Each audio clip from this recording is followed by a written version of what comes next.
Welcome back to Denver 7 News. If you're just joining us, let's get you caught up on results on this Super Tuesday across the country.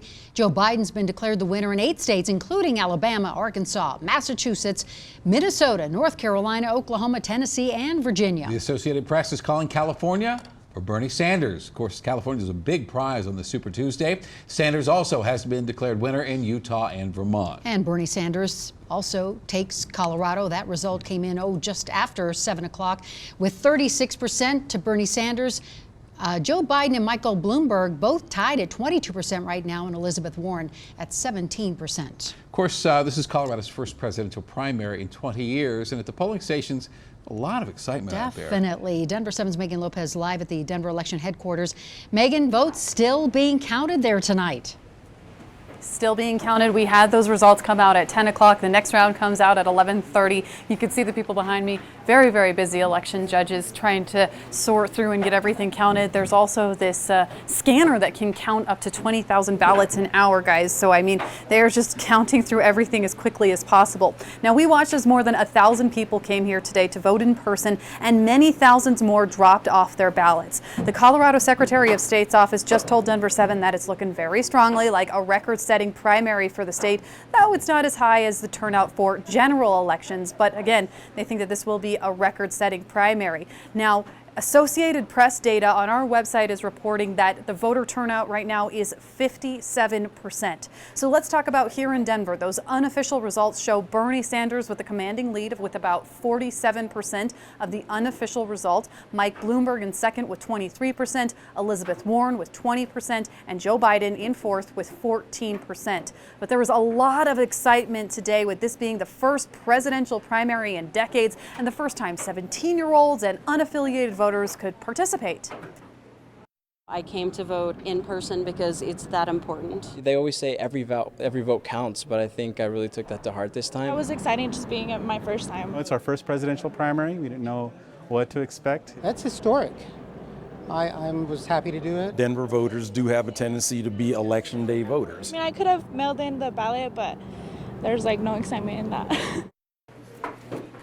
So Denver Elections tells me that they're going to send all of these election judges home at midnight, and then they'll go ahead and continue counting those ballots tomorrow. Clerk and Recorder Paul Lopez says they have until March 19th to count everything, and Denver voters are known to vote last minute, so they just don't want to wear their employees out too soon. But again, the next results are expected to come out at 11:30 here, guys. I'm live. Megan Lopez, Denver 7. Megan, thank you very much. All right, Chief Investigator Tony Kovaleski is joining us, so let's break down tonight's votes county by county. Tony. Well, you know, Ann Shannon, a lot to glean from the county by county vote, and we saw a major surge in Democratic ballots in the past 72 hours. So let's take a look right now and get a better understanding of how some of the major counties in the metropolitan area broke out. Let's start with Arapahoe County right now, and you can see that bottom line 35% went for Bernie Sanders, about what he went statewide.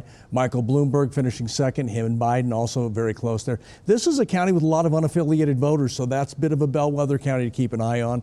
Then now we're looking at Adams County, also a lot of unaffiliated voters. Sanders doing even better in that county with 41% of the vote. Bloomberg and Biden again almost even, and we've seen that statewide, so that's not surprising. Now to Douglas County, a traditionally Republican county, but again with unaffiliated voters in the county. Interesting to watch what happened here. Here you see basically a dead heat between Biden and Sanders, with Bloomberg also getting a decent number. Probably a sign of where the unaffiliated voters went in that county. And now we move to Denver County, a big blue county and a very liberal county. So you can see where Bernie Sanders, probably one of the strongest counties he scored in during the night, and that 40% number significant. Bloomberg's 23% is worth noting. And then we wrap up now Jefferson County, another bellwether county when you talk about statewide elections for Colorado. Bernie Sanders with 35, about what he did statewide. Biden at 24 and Bloomberg at 22. So, you know, when you look at those 5 counties, it clearly lays out how Colorado was voting. Sanders did well, and bottom line, unaffiliated voters with 41% of the statewide registered ballots came out. 72% of those chose Democratic ballots to vote with today, so that's also very telling. A very interesting day as you get into the numbers. Ann? All right, Tony, thank you. And already we are hearing how a strong showing for Bernie Sanders could impact other big races, namely the upcoming re-election campaign of Senator Cory Gardner, who is facing stiff Democratic opposition. Our panelists tonight that we had earlier were split about how tonight's results will trickle down to the ballot in November. I think you've got to be worried if you're Cory Gardner. All these unaffiliated voters are picking the Democratic ballot for president, and they may pick the Democratic ballot in the Senate primary on June 30th as well, between Hickenlooper and Romanoff and the rest. So it's a very tough place for him to be. In 2018, a lot of folks said we had this big blue wave here in Colorado. I managed the DLCC's #1 targeted race in the country here within Representative Faith Winter's race. One of the things that we heard from voters overwhelmingly, they weren't voting Democratic, they were voting to overwhelmingly reject the Trump administration and their agenda. We'll continue to see that trend pull through in 2020. Hey, Kathleen, what about Gardner? Yeah, I hopefully can disagree, and say no. I believe that if Bernie Sanders is at the top of the ticket, it's going to continue to hurt the down ballot races for sure.